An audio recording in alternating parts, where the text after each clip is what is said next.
Why are we here? Yeah.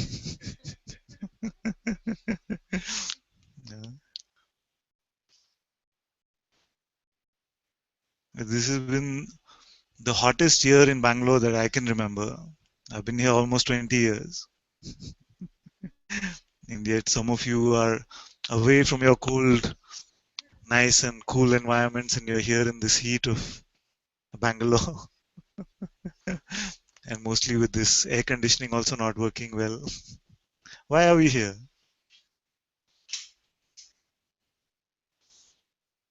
Is it because enjoy each other's company? Is it for that?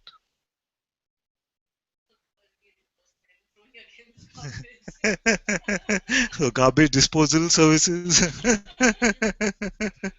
Yeah, yes, yes, yes.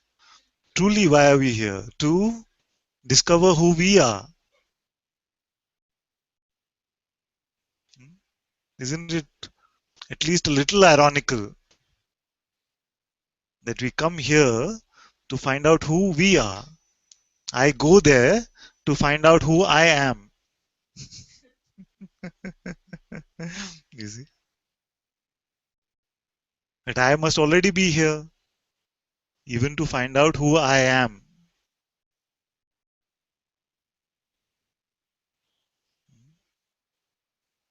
How can this trick be played in this way? That to realize the self itself, we need some pointing. We need some arrow marks back to our own self. But self means what? What I am. There are millions of people struggling for this self realization to find out who they are. Isn't it at least a bit funny? And not from a judgmental place. Having been there myself for many years, I can say. So, what if we make a deal today? What if we make a deal today and we say that till we find out who we are, till we come to clarity about who we are, we don't leave from here. Today is the last satsang. Ever. Not just with me. Suppose today is the last satsang ever.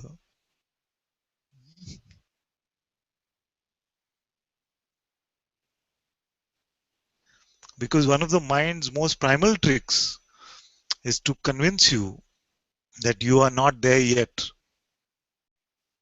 You are not free yet. You haven't got it yet. You haven't seen the truth yet. And many of us have ideas that just that final cliff, I have to jump off the cliff. I'm just not jumping off the cliff. Can you push me off the cliff? These kind of things. Why must we jump off a cliff to find out who I am? Is there an I cliff waiting for us to jump off and catch? Why must I need to take a single step to find out who I am? Is there an I waiting for us at the end of that step? Or isn't it the I which is already here? Who is this one that is already here?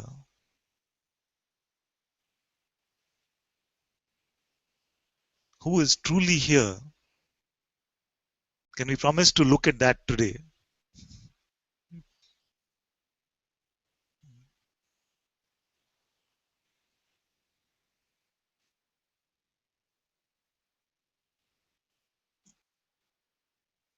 So let's go step by step. Is there anyone who feels like they are not here? That they are somewhere else and they must be found?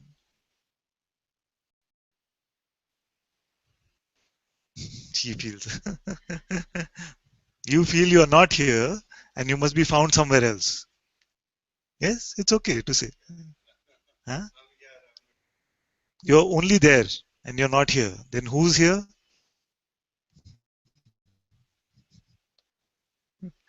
Yeah. He says, Karamveer says, I'm only in my head, I'm not in my heart. Then who is it that's in the heart? How do you know that there is a heart in the first place? Please come.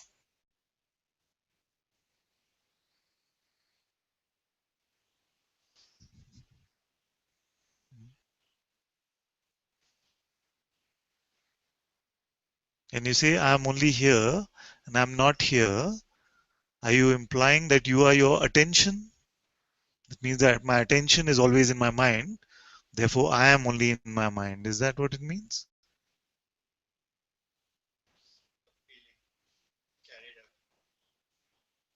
Huh? You're carried away. But what is carried away? Attention goes. But who is attention reporting to? Reporting to you or somebody else? Yes. This I to whom attention is reporting is which one?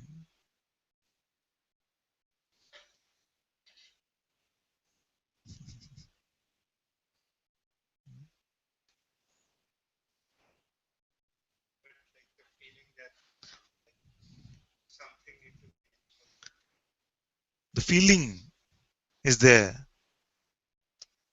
And attention goes to the feeling. Then it feels like this feeling is here. But even then, attention is reporting back to who? Is it reporting to somebody else and that telling you this feeling is here? Or it's reporting to you? That you to which attention is reporting, is it in the head or the heart or the legs?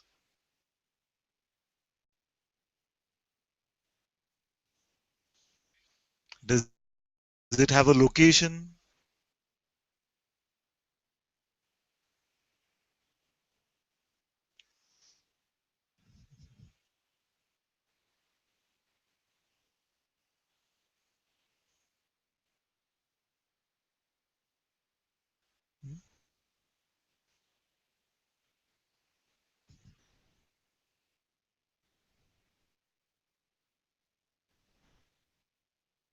That which is aware of sensations, where is that one?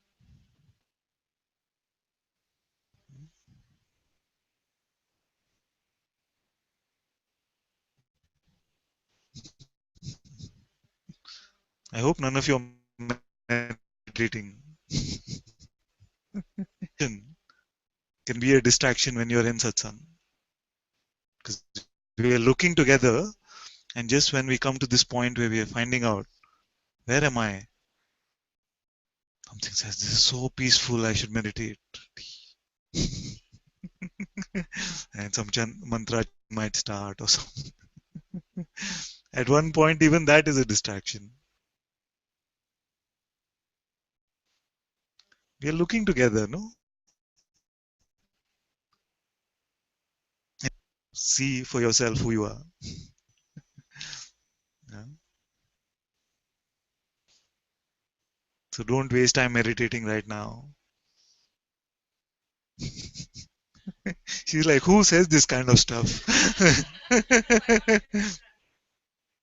Yeah, to meditate. Good, you don't know, so I won't tell you. It's good. It's okay. It has its time and place, but this is not it. Right now, we just said, where is the attention reporting to? You say, I notice the outer world, I notice my emotion, sensation, attention is going to this, it's going to the mind versus the heart, he was saying. This attention, where is it reporting to? What does this one look like? Doesn't have a face. Very good. So if it doesn't have a face, does it have anything else? Any other attribute? Hmm? Any color, shape, form?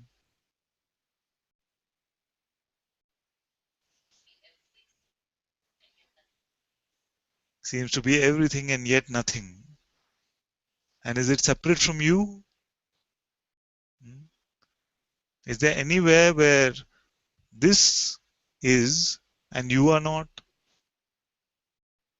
Is there anywhere where you are and this is not? Now, what is that one saying? What can that one be upset about?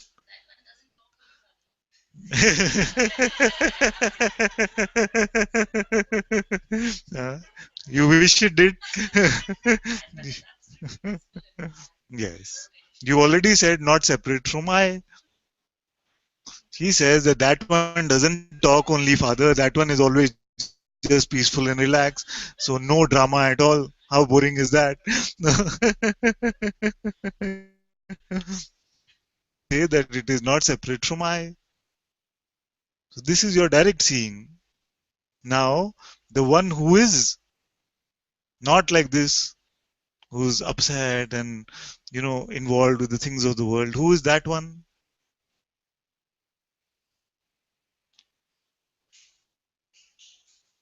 See, take the mic, or you can come here, whatever you like. Hello.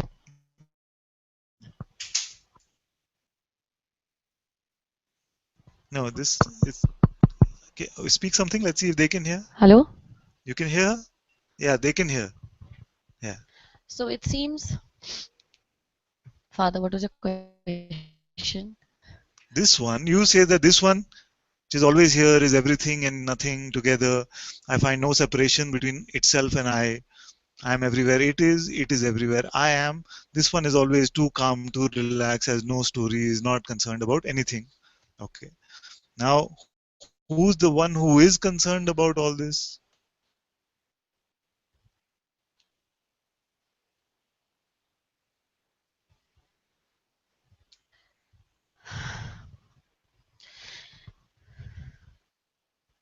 Father, it seems that this one who is Close. concerned about everything.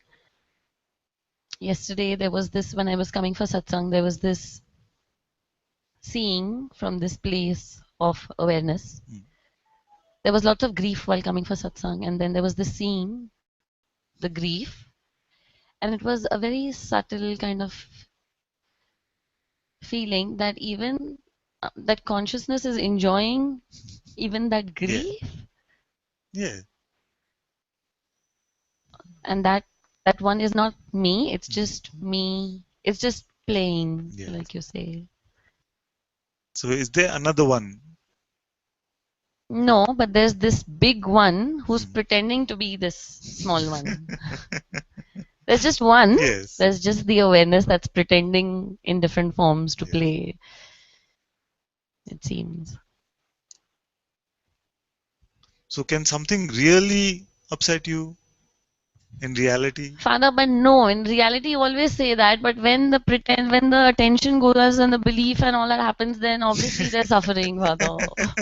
And consciousness is enjoying even that. Yeah, that's true.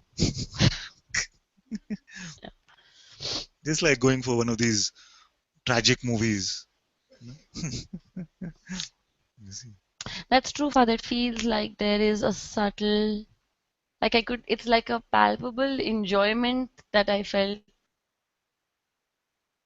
was Why was happening there with the grief in grief. coming to satsang first? I have a bone to pick with you first. No, the grief was on It's some not other very topic. flattering. No, I was feeling so much grief. I'll come into satsang. I'm going to meet father again. The grief was on a different Yeah. subject. And it was almost sweet, that grief. Does that make sense, or is it Yes. my mind? Yes. No. Because it would not appear in this realm of appearances unless there was joy even in that.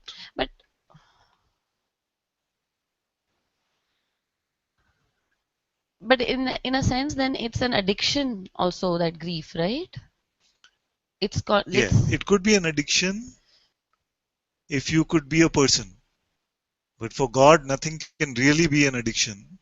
but Although it, this itself is a rehab for God Himself, run by God Himself. yeah. God pretending to be addicted and God pretending to point the way out from this addiction. So it's okay. That addiction is okay, and it's okay Satsang will look after that addiction in a sense. Yes, we can say like that. Because nothing can survive satsang. The truths. In the light of the truths, the false cannot survive.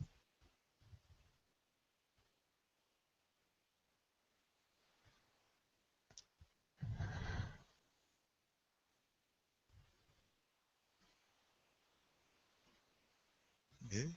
So as long as you remain in satsang with openness, then this light will take care of this, which is just conditioning or false ideas.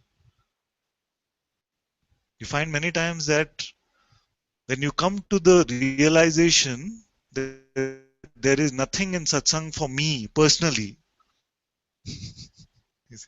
some of you here for first time, sorry, I have to give you the bad news right in the beginning. There is nothing for you personally here. You will not get anything. There is no joy, bliss, peace available to you here. Then what are we doing here?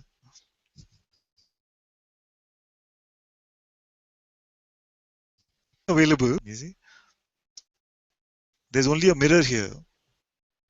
There's nothing I'm giving you. I only have a mirror. You see. But this mirror, you can say, I'm just painting a analogy for you, is the only mirror which shows your non-phenomenal reality. It basically means that it shows you that you are not a thing, you are not an object. You don't exist in atoms and molecules. You don't exist in energies. Although all energies and atoms and molecules are made up of you, you are that from which all of this comes. So I have this kind of mirror. Uh, but who really wants that? So as long as we have this sense that I want something so that I can be a better person, a happier person, a peaceful person, or something, we are going to be disappointed in satsang. Because this is not that type of satsang. Those might come as byproducts. Sometimes the byproducts are frustration, grief, anger. You see? But all these byproducts are also welcome. But truly, what we are discovering ourselves to be is that which is just this simple awareness, the witnessing of all appearances, and yet it is unseen phenomenally. These words sound too abstract, too difficult, you see. But soon, if you're here with openness, you will find that he's speaking the most obvious things. Most obvious thing. You see? It's very simple. Who witnesses all that is witnessed? Who sees all that is appearing? It's not a difficult question. The mind will get in the way, even gets in the way by offering answers. But even the mind cannot fathom this reality. For this, we must look for ourselves. Who witnesses my thoughts? Okay, let's do this together. Who is the witness of the thoughts and the witness of the space between the thoughts?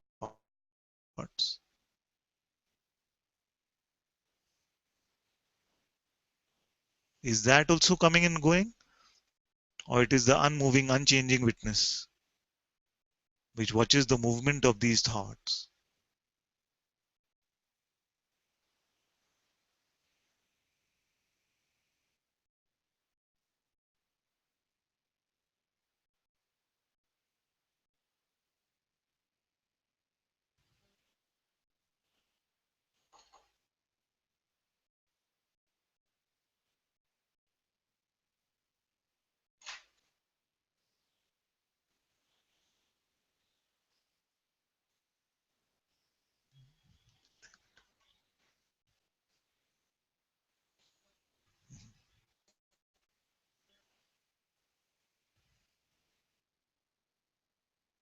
Are you not witnessing your thoughts? Is it somebody else?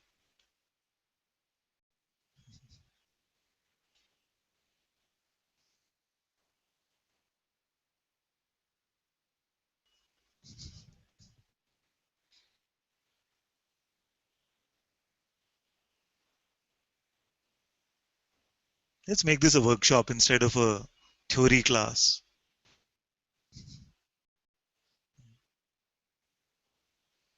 Who is witnessing their thoughts? And the rest of you? You're not witnessing your thoughts?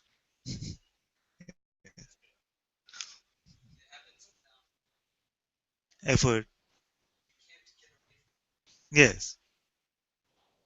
Yes. Yes. And who witnesses that sometimes there is no thoughts, like the space between thoughts? You do.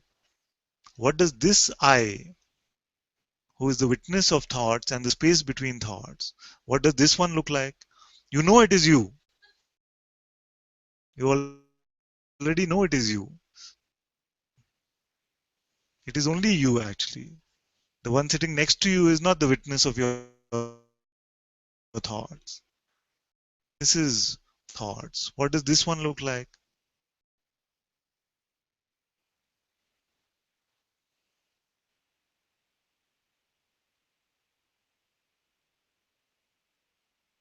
Even the answer comes to the question, who is witnessing them? Is there anything personal about this witness?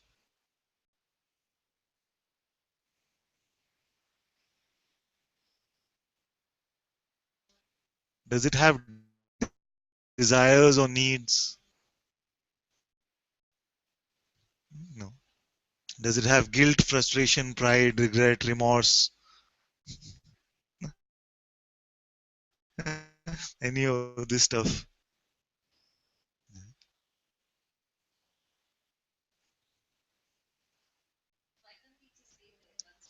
How do you leave there?